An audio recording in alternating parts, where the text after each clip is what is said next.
ka një historik dhe një përvojë tashmë të përfituar nga drejtoria jonë edhe drejtoria vendore për kufirin e migracionin në Shkodër, dhe bashkëpunim edhe me aktorë të tjerë që ligji i detyron edhe janë të interesuar për luftën kundër kultivimit të kanabisit.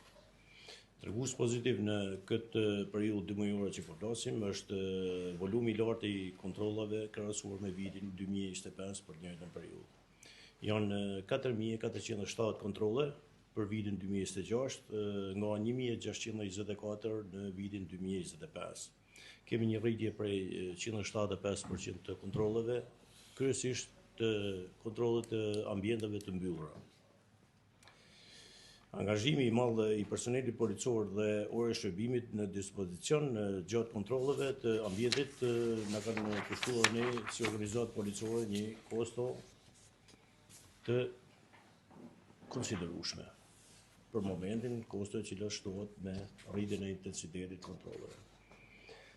Kemi tregues pozitiv tjetër rritjen e ndjeshme të zbulimit të rasteve të kultivimit bime narkotike në ambientet të mbyllura. Kemi 5 raste nga 0 vitin e kaluar.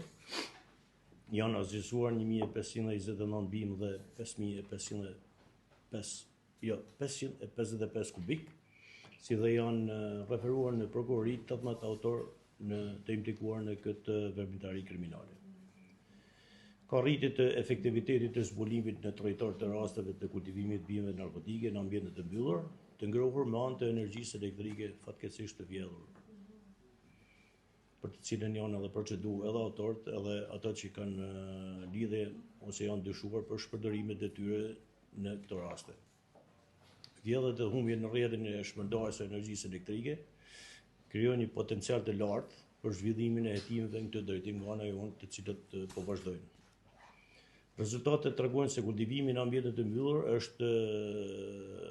po bëhet me metoda më të përparuara dhe në raste të veçanta brenda zonave urbane, gjë që tregon se ky fenomen mund të jetë i përhapur më gjithësisht në rajone të tjera ku evidencohen humbje ose vjedhje të energjisë elektrike. Është hartuar një plan kalendari i takimeve sensibilizuese, sikur thatë edhe ju zonja prefekte. Deri tani janë zhvilluar 5 takime sensibilizuese.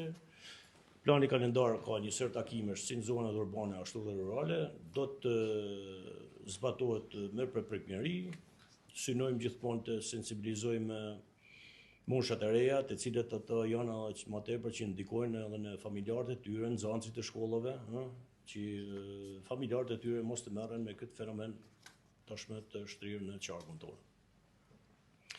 Kemi një rritje prej 7-6 kontrollesh të ambienteve në ditë. Janë angazhuar për këtë volum pune 260 grupe kontrollit ose 141 më shumë se një vit më parë. Janë angazhuar 809 punojës policie që janë transportuar me 264 automjete dhe shpenzuar 6300 orë shërbimi. Kemi një intensitet prej 4 grupe kontrolli në ditë.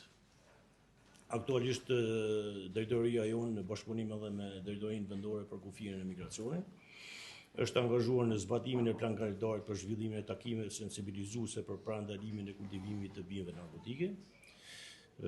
Jemi në studimin në hollësi dhe zonat specifike me rrezik të lartë dhe të mesëm për kultivimin e bimeve narkotike.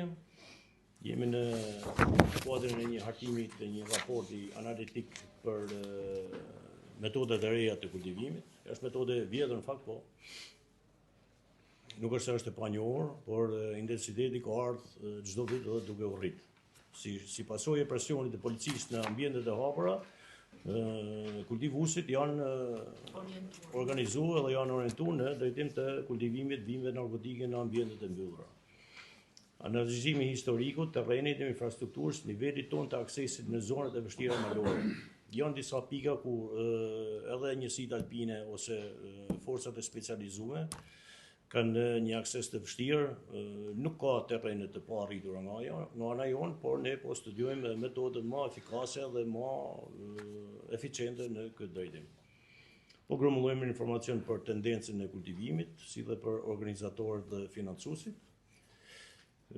Po hartojmë profile kriminale të kultivuesve, organizatorëve dhe financuesve, si dhe kemi filluar ndjekjen proaktive të autorëve që kanë filluar ata përgatitet për kultivimin e bimeve narkotike. Faleminderit për vëmendjen.